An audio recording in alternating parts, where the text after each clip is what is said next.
One of the realest things I've ever heard on this app is there's no need to lie to a girl because if she really likes you, she'll lie to herself.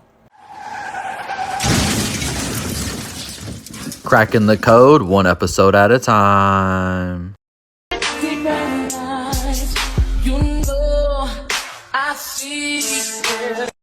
Oh my God, bro. Oh, hell no, man. What the fuck, man? Get your ass up. My baby daddy chill, but I'ma keep it real. We didn't work out cause he don't pay bills. Baby on my hip so I don't wear heels. Ziploc bags and they got good seals. Cold little fridge, I keep snacks chilled. 4 years old and she don't stay still. Kiss her in the mouth and you might get killed. Eating in the car and I know she gon' spill. Woo! My life is a mess. Why did I have kids? Boarding school is next. I like morning sex, but I can't get no D with her all in my bed. Mommy. All I ever really hear is Mommy. I don't get a chance to breathe. I'm a Mommy. all my baby really need is a Mommy. I'm here to tell you right now, we don't care. Let me tell you something. We don't care. So in case anybody hasn't told you today, you're a pain in the ass. That's right. You know who you are.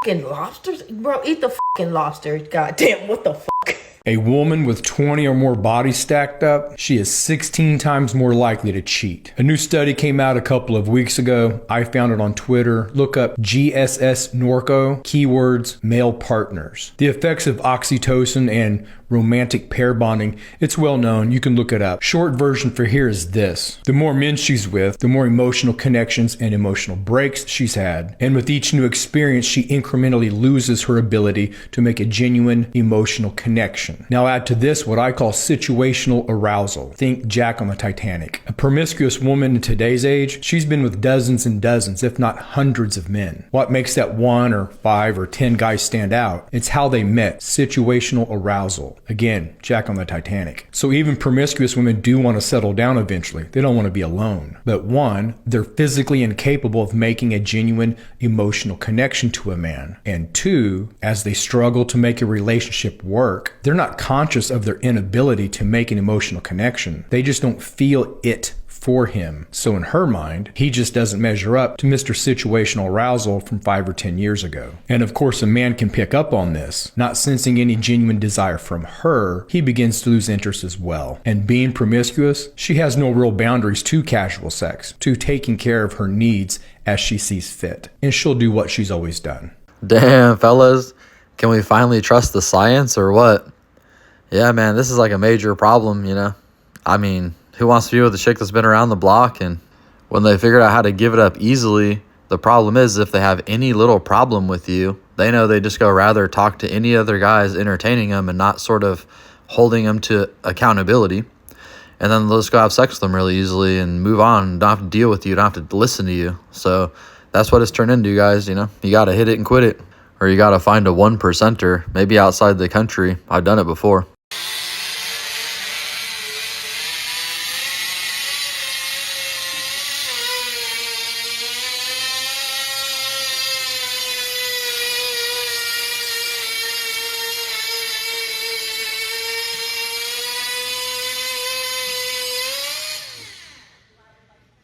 Hi, Daddy.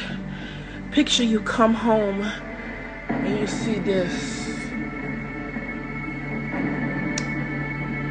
Hey, everyone, run for the hills. It's Fatzilla.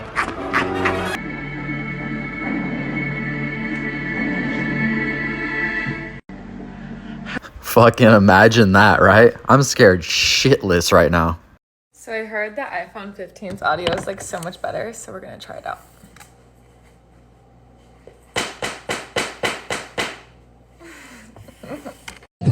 Let me suck them titties, baby.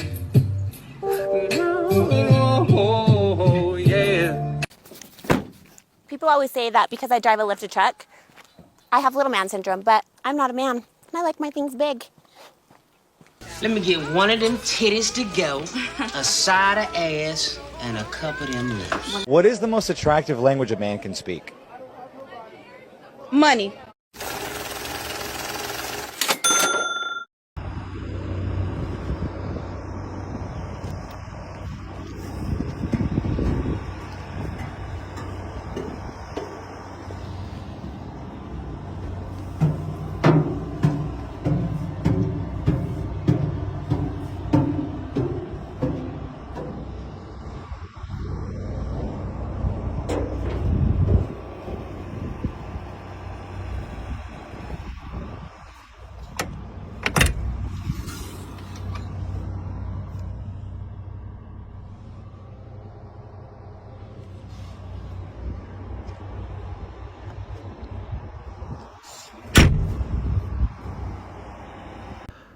Damn, that thing's fucking massive. Humans are fucking amazing, man. I like to look at machinery and the shit that we built. Like some of these ships, that thing floats. That's fucking insane. I like the garbage truck. You know, I like to think about, all right, we're gonna build a garbage truck today. Pull out the frame and they fucking put all this shit together. It's all these parts. Man, I'm a fucking nerd, huh? So my first OnlyFans paycheck came in today, and I'm gonna use 20 grand of it to pay off my sister's student loans. Cause why the fuck not? Anthony, you're gonna break my fucking door! Oh my god! What is all this? That is your student loans. Paid in full by my penis. It's really weird, but thank you.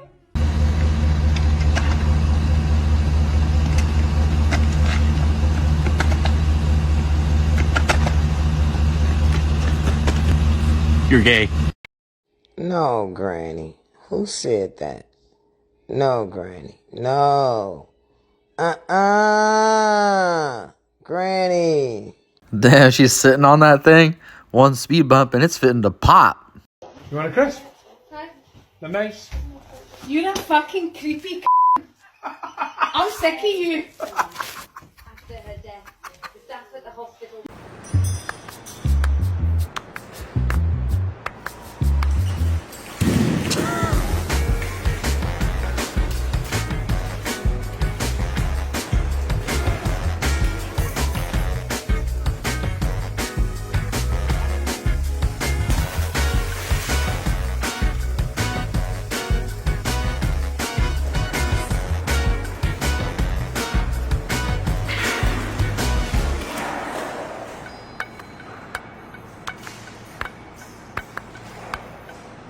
I gotta tell you guys, a big part of my joy and gratefulness comes from looking at the intricacies of the world and the different creatures. I really love animals. The hippo is fucking dope, but what's up with that rhino? I'm Jasmine, 30, single from Colorado. I'm a Libra and I love to suck. I know some niggas in the trenches. They stay cashing, pockets blasting, got the fucking cops ass. So I'm about to go on a date! And I have to get all my weirdness out before I see him. Cause I wanna impress him. He said, what's up?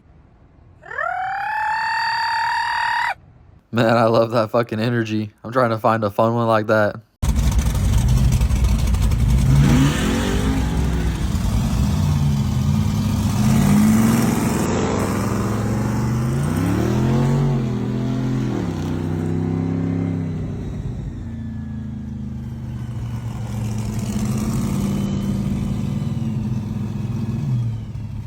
Pro Streets running the block.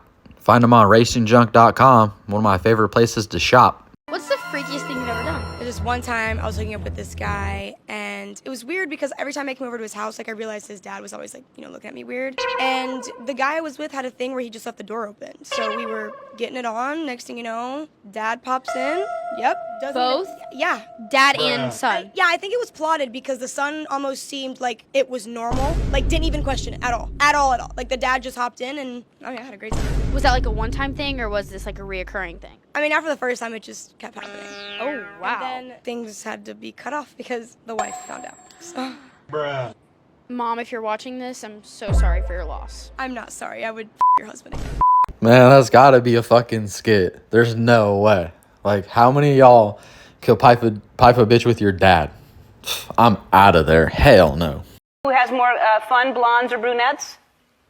I would say that the girls with the bigger boobs.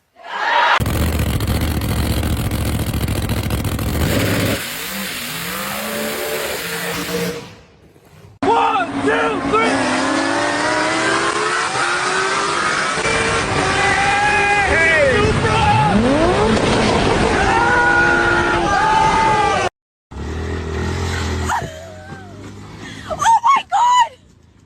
All right, guys. Hey, go check out my coffee mug store. I got some cool designs in there. I made them all myself. And we also have the Smackn The Wall merch store. So if you get a chance or you want to, go over there and check those out. The links are in the description. Mission Beach 4th of July All-Star. All right, y'all. Let's see what I got for you today. All right, guys. It's July 5th. I'm gearing up for my second day of cell parking. On the first day, I made over $1,200 gross and about I don't know, I'd say $700 profit, but I have to add it up after I split all the money with the people that I rented their parking spots from.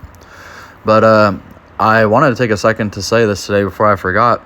I had some guys come park in the parking spot, and well, you know, sometimes I wear like expensive shit. Like I was wearing like a watch that was really expensive, and well, I live at the beach, so the guy said, "Hey man, like, would you just let me know like how you did this? Like how did you get here? Like how did this happen? You know, like we want to live the lifestyle you're living, basically."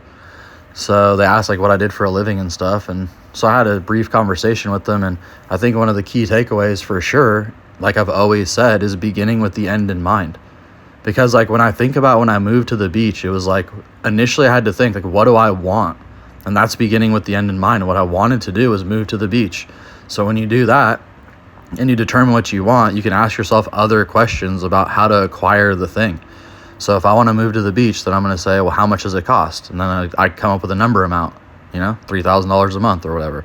And then I say, well, what job would I have to make that kind of money? And then it seems sort of impossible. Well, what if I got a roommate? So you'll start to wiggle your way towards your goal if you can establish what the goal is. It's like the way it works. I don't necessarily know that it works any other way. But one thing that I didn't really think about until after the conversation is that this whole thing is a very incremental situation. It happens over time, little by little. When I moved into the beach house, I wasn't nearly as successful as I was now. I did have a roommate. The rent was a lot less. And because I've been here for about 8 or 9 years now. So, you know, they look at me and think like I have everything right now. How can they get everything right now? But I got the watch a long time ago. I moved into this place a long time ago. I did it in a way that was step by step, as easy as possible. And eventually I got here. Brian Tracy talks about this, and he says that, you know, your life is like that, and everything takes a lot of time, and it's when people are looking at you, they think that it's instantaneous or something like that, and that's what really discourages them. But this process probably took me, you know, it takes me about 5 years to become successful if I have some sort of incident that knocked me off kilter, like my business partner went crazy or something happened. So in any 5-year period of time, I think we could all figure it out. But if someone gets it done faster than that, if it happens instantly or it's like an amazing feat, it ends up in the news. And that's what Brian Tracy would say too. Like everyone got it slowly but surely. And for the people that got it instantly, they ended up on the news because it's that rare.